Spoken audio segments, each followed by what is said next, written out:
fragment. So something is breaking in several pieces. What?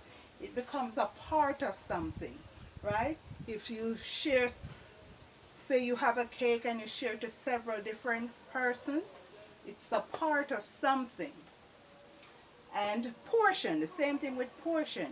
I give you a portion of my milk, or you give several persons a portion of your milk. Right? You give them quarter cup, half cup, or you give a next person 3/4 cup. It's what? Still a portion. So you give such a person a portion of something. I mean a part of something. So these are the synonyms for the word part. Share, portion, piece, allotment, section, fraction, and fragment. And if you do maths, you know this word a lot. Fraction.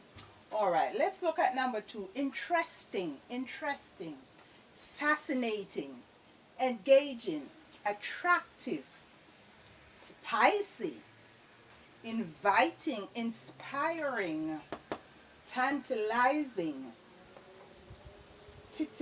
titillating, and thought-provoking, thought-provoking. So when things are interesting, it what? It provokes your thought, right? It provokes your thought. You want to know more, you want to find out more, you want to ask some question, you want to do some research, right? You want to even spend some resources to find out about this interesting fact. So it is a fascinating, right? You get fascinating, you get engaged, right? You get involved in it when it is what? Interesting. And next synonyms here we have important, important, vital, it is necessary, critical, valuable, significant, primary, well-knowing. I like this one, well-knowing, important. So what important and well-knowing has to do with each other? All right, you would say what? The president is what? An important person. So he's what? He's well-knowing, right? Or specific what? Musician or celebrity. You're saying they are important. If they're important, what makes them important? Because they are what? Well-knowing. Something is significant, right? It is important to that idea or to that fact or whatever you're doing. It is a significant part of what you're trying to accomplish. It is vital, and it is what? Necessary, right? It is necessary, it is needed there. All right?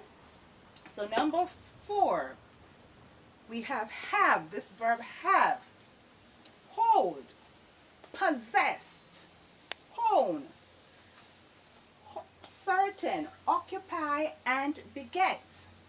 Hold, possess, you possess something, something is in your possession, right? You owned it, you contain it, you occupy it, and you what? Beget it. This is what? Beget is the next important word. God says he gave his only begotten son, which is the what? The participle of beget. Begotten, right? So have, to beget. God has his only son.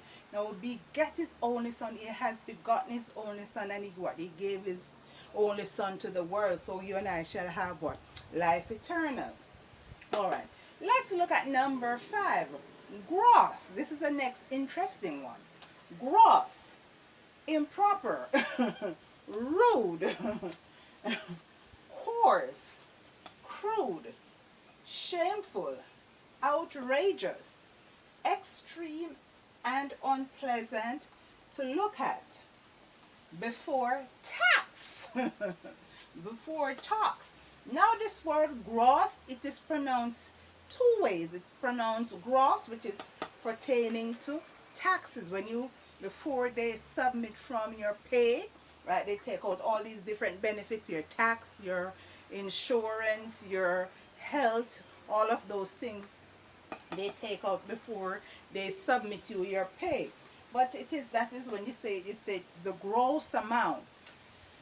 Gross amount. But when you say gross, it is spelled the same way, but it has a little different pronunciation, gross, which means it is improper and it is rude. It can be gross and it can be rude, and it's coarse. and it's something awful to look at. Example, you see some vomit or something on the road and you say, oh, or that is gross. Or you see somebody just doing something nasty and you say, oh, that is gross. Or a meal might not look so pleasant to your eye and you say, oh my God, that is gross. All right? So you pronounce it gross, and it's the same word that you pronounce gross when you get your pay, and before they take out what your income taxes or all the different benefits they subtract from your pay before they, which is the net amount. You get the net amount, but before the net amount you have the gross amount. All right, so number 6, fly. What are some words for fly? Soar, hover, glide, skim, wing, and what? Flee, right? So you don't fly one, stay still. You keep on moving. You're going higher and higher, right? So you hover around. You fly around. All right, so that is the synonyms for the word fly. Soar, hover, glide, skim, wing, and flee, to flee away or fly away. Number 7, explain. Wow, explain. To explain is to what? To elaborate, to clarify, to make a clarification on something, to define, to give it some meaning. Interpret, to interpret something. So you know, sometimes they interpret the meaning of something or the language of something. So sometimes somebody gives a speech, but some people are not well learned, so to speak, so somebody's there to interpret it for them, or someone interpret a different language, right? And to justify, to give it some justification. So these are the synonyms or the explanation for the words what explain. The synonyms, right? They sound alike, they have the same, they have similar meaning, right? Similar meaning. So that is why they're what? Synonyms. So explain, the synonyms for explain is to elaborate, to clarify, to define, to interpret, and also to justify. I'm sure there's some other meaning for the word explain. Alright, next word we can look at now is begin. Oh my goodness, begin. We have numbered these words incorrectly. So alright, so begin, to start, to open, to launch. You know, a lot of people are launching their own brand. Alright, to commence, to begin a function. When you say to begin, when you say commence, to mean to start a function. Originate, that's where what, something where it just came from, right? Inaugurate, and to initiate. You started a conversation, you started a fight, so you initiate it. To inaugurate is the same thing. Your first presentation is when you do what? An inauguration. So you inaugurate, you started the process of something very important, right? Oh, let's look at number actually it's number 9. Go. It's a very simple word, but go. But it's to what? To depart, to exit and leave, right? You exit from this place, you go from this place, you depart from this place, right? When you go to the airport, that is what that's where you see that word departure, right? You're leaving to a next country, so you're departing, right? And to leave, to depart and to leave, it's the same thing. You're leaving from this place to the next place. You're leaving from Canada to America, right? And you go to the airport, you see this big sign on the billboard that say departure, and you see what? Arrival, departure and arrival. So if you're arriving, that means you're coming. If you're departing, that means what? You're going away, you're leaving, you're going somewhere else.